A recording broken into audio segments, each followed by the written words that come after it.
आंघोळ करून या. रुक्मिणी मातेनं गोड बोलून नारदाला अशा कुंडात पाठवलं जे पार्वती मातेनं शापित केलं होतं. महादेवाशिवाय जो कोणी यात आंघोळ करीन त्याचं लिंग प्रवर्तन होईल. लय सोपा शब्द आहे महाराज.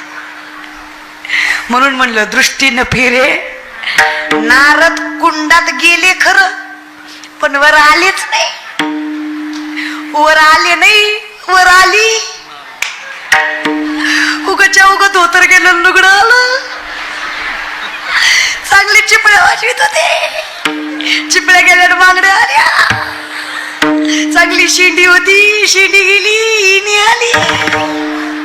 नतनी मुरणी ठुशी बोरमाळ झुमका चांगले दष्टपुष्ट पुरुष होते. चवळीच्या शेंगासारखी नार झाली. नारद की तो भई नारदी. नारदांची काय झाली? ते कुंड ज्या वनात निघालं त्या वनात कोळ्याचा राजा देवर राजा नावाचा राजा शिकारीसाठी आला होता. दष्टपुष्ट इथं पेटी बांधलेली, काळा कुळकुळीत कुरुळी केस. तसल्या येड्याला तसल्या रानात तसली दिकमिस्त्री दिसली. आधीच ही येड हिला बघून अजून येड झालं. धरलं तिच्या हाताला. चले. नारदी म्हणल्यात तुला माहित नाही मी कोण आहे? गपे. नारदी म्हणले येडे मी आताच बदलले. वडीत वडीत नेलं. वर्षाला एक, वर्षाला एक, वर्षाला एक. कीर्तन नाही, लेकर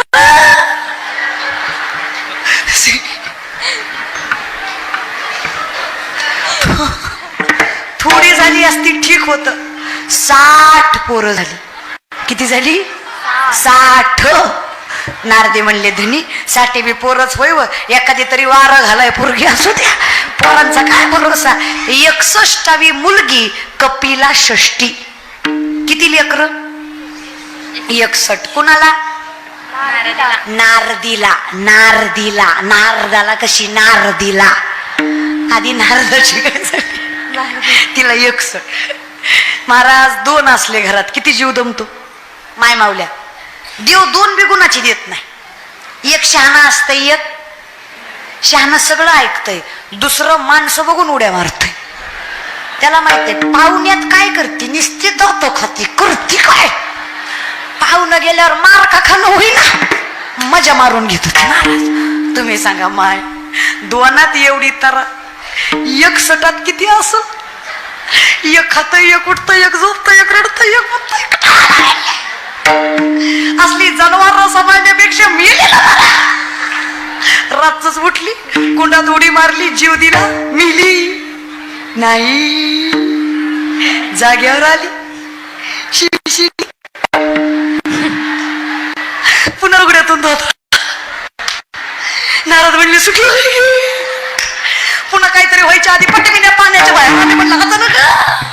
पटकन गाड्या दिना घेतला हातात चिपड्या. नारायण नारायण नारायण म्हणले हे लय बरं होत.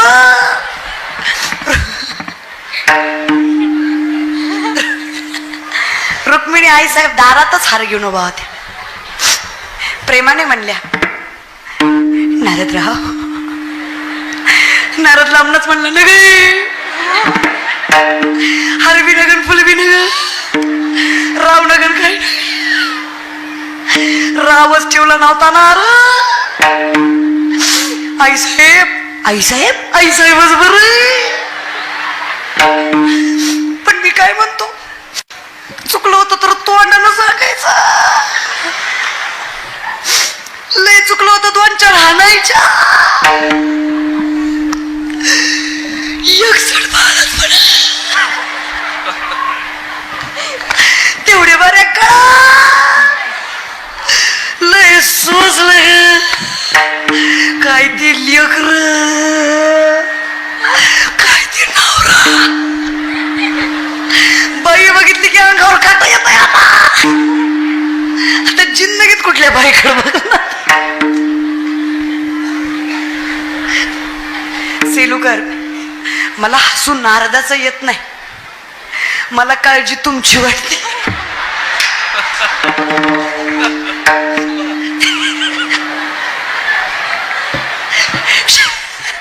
शेवटी ते नाराज होते.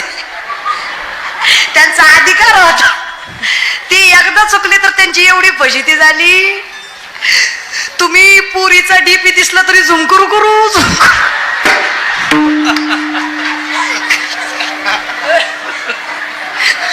कसं होईल तुमचं? 90% रील्स तुमच्या कचकच कांद्याच्या आहेत. काय काटाच आहे बाबा तुमचं. जाऊ द्या, काहीशी करू नका. आजपर्यंत जे झालं ते इथून पुढे तरी सुधरा. मागे झाले पाहू नका, पुढे जामीन आहे तुका. आजपर्यंत जे झालं ते झालं, इथून पुढं दृष्टीनं फिरे माघारी, दृष्टीनं फिरे माघारी,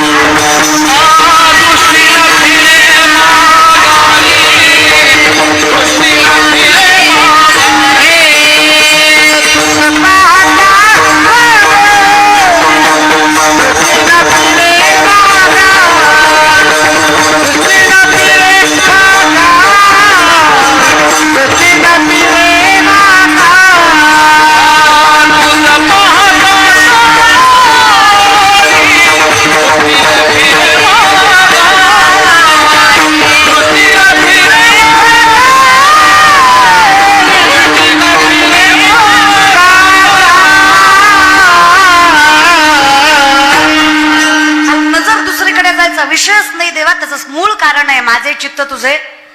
आता कोटी धावे म्हण तुझे चरण देखलिया भाग गेला. हरिणे माझे हरिले चित्त भानवित्त.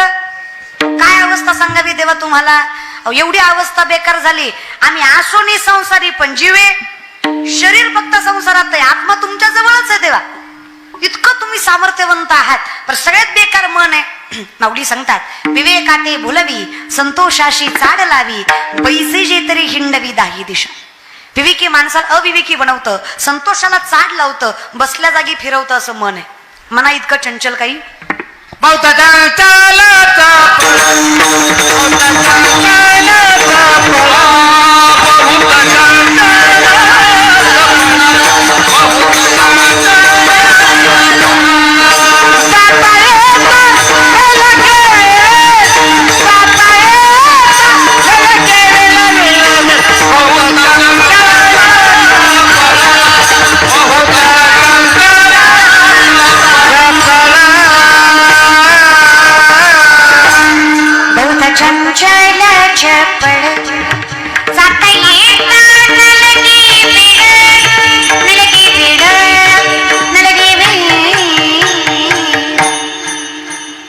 चंचल चपळ वर्णन आहे. मनोमत करो मेघो माननी मदनो मरुत मा मदो मरकटो मत्स्य मकारा दश चंचल. असे चंचल त्याचे 10 प्रकार आहेत. त्यातलं पहिलं मन आहे. इतकं चंचल आहे, माकडाला दारू पाजली. कुणाला पाजली? माकडाला. कुणाला पाजली? माणसं म्हणतात पिल्यावर कळत नाही. माणसं काय म्हणतात? पिल्यावर कसं कळत नाही. पिदाड कधी रस्त्याच्या मधोमध पडलेलं बघितलं तुम्ही? पिदाड कधी रस्त्याच्या मधोमध पडलेलं बघितलं तुम्ही? कुठं पडतं ती? कळतं त्याला. त्याला माहित आहे मधी पडला की कार्यक्रम खाल्लास साईडला. सगळं कळतं. नाटक आहे ते. अहो मार मार मार बायकोला रात्री मारत, सकाळी तिलाच म्हणतं नव्हतं ग मारायचं, पिल्यावर कळत नाही. कसं कळत नाही? हात वाळायचा बरं कळतो. आता काय करायचं? माय पिला ना, टोपलभर शेळीच्या लेंड्या समोरून येऊन ठेवायच्या. त्याला म्हणायचं काळ मनुकय ताकद वाढती, गोड लागते.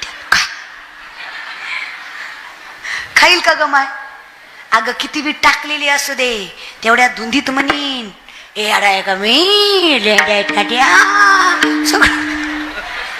सगळं कळतंय त्याला. नाटक करतय ती. सगळं कळतंय. सगळं कळत नाही असा जगात कोणी नाही बघा दादा. आणि त्या डोक्यातलं काढा. इंजेक्शन औषधानं दारू सुटत. जोपर्यंत संगत चांगल्याची लागत नाही, देवाचं नामचिंतन आवडत नाही, तवर माणूस जाग्यावर येत. अशी इंजेक्शन दारू सुटली असती ना, या महाराष्ट्राच्या बायांनी मंगळसूत्र इकलं असतं, पण इंजेक्शन आणलं असतं. आई शपथ सांगते. आणि तुम्हाला असं झोपीत दिलं असतं.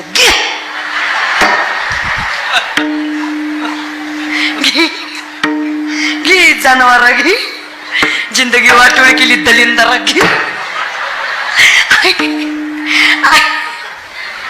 आई शपथ दिला असतं कसं तरच तेवढा आहे. बाया कीर्तन की 2-4 तरी येऊन म्हणतात ताई लय पेतोय काय करावं आता. एक सांगते, ह्याचं कारण फक्त संगत आहे. संगत बदला. आपला मित्र श्रीमंत असावा याच्यापेक्षा आपला मित्र वैष्णव असावा ही सगळ्यात मोठी संपत्ती. श्रीमंती बघून मित्र करू नका, संस्कार बघून मित्र करा. अरे श्रीमंतीचा मित्र तुम्हाला दगा देऊ शकतो, पण एखादा वैष्णव माळकरी मित्र बनवला तर तुमच्या प्रत्येक संकटात विठ्ठलासारखं तुमच्या पाठीशी उभा राहील. मित्र माळकरी ठेवा. कमीत कमी त्याच्या संगतीनं तुम्हाला हरिपाठ तरी, काकडा तरी, कीर्तनाची आवड तरी, ते म्हणेन तरी चल बसू वाटतंय तोवर बस, पुन्हा जा. एकदा बसू वाटलं की पुन्हा कुठं जा. फक्त माझे चित्त तुझे, हे फक्त मन लागूच तरच आहे. संगत लय महत्वाची हो दादा. या जगातले 2 नंबरचे विद्वान द्रोणाचार्य, 1 नंबरचे विद्वान दशरथ राजा. या जगात सगळ्यात विद्वान दशरथ आहेत, 2 नंबर द्रोणाचार्य. विटेवरचा मालक कृष्ण अवतारामध्ये ज्यांच्या चरणाला हात लावल्याशिवाय रथात बसत नव्हता, एवढा अधिकार ज्या माणसाचा, त्या द्रोणाचार्याचा मुलगा संगतीनं वाया गेला, नाव त्याचा अश्वत्थामा. आजही मोक्ष नाहीये त्याला. संगत कोणाची? इन्मिकाची, दुःशासनाची, दुर्योधनाची, शकुनी मामाची, जयद्रथाची. इन्मिक तो नालायक ज्याला द्रौपदीच्या चोळीची गाठ सुटलेली सगळ्यात पहिल्यांदा दिसली. दुःशासन द्रौपदीच्या केसाला धरून ज्यानं ओढलं तो. दुर्योधन कर्णाच्या मैत्रीचा चुकीचा वापर केला. सगळं महाभारत ज्याच्यामुळे घडलं ती नालायक शकुनी मामा. अभिमन्यू चक्रव्यूहात पडलेलं असताना त्याच्या मानेवर लाथ घातली तो जयद्रथ. असल्याच्या संगती लागल्या. सामर्थ्यवंत माणसाचा पोरगा पण वाया गेला ना. माळकराचा गेला, त्याच्यात काय अवघड आहे? लय अवघड आहे दादा. संगत इमानदारीनं सांगा. इथं बसलेले गोवा गुटखा तंबाखू दारू खाणारे पिणारे हातवरी करा. इतकं व्यसनमुक्त सेलो आहे का? बिचारे एकच इमानदार होते महाराज. ना लय अवघड आहे. आणि तुम्हाला कळत नाही असं नाही, सगळं कळतंय तुम्हाला. आणि काय हो दादा, काय पुढच्या पिढीला ज्ञान सांगता बरं तुम्ही?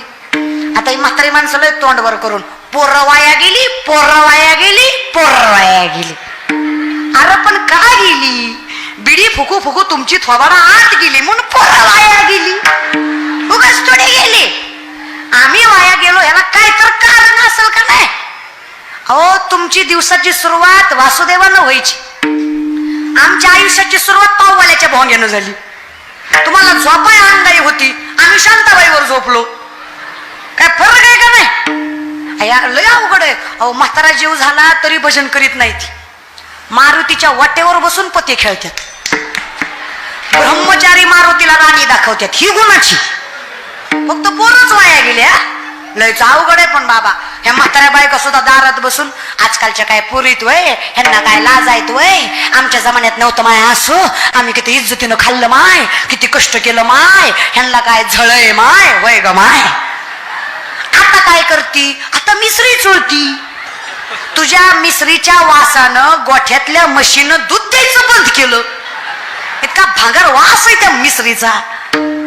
कसं नातीला ज्ञानेश्वरी वाचाय सांगणार सांगा बरं? नाही ग माय. धन्य माता पिता लागते बर का. घरात परमार्थ लागतो. उगच नाहीये हिंद विश्वात जेव्हा राहिलं कुस तशी सामर्थ्याने सांगते मी तुम्हाला.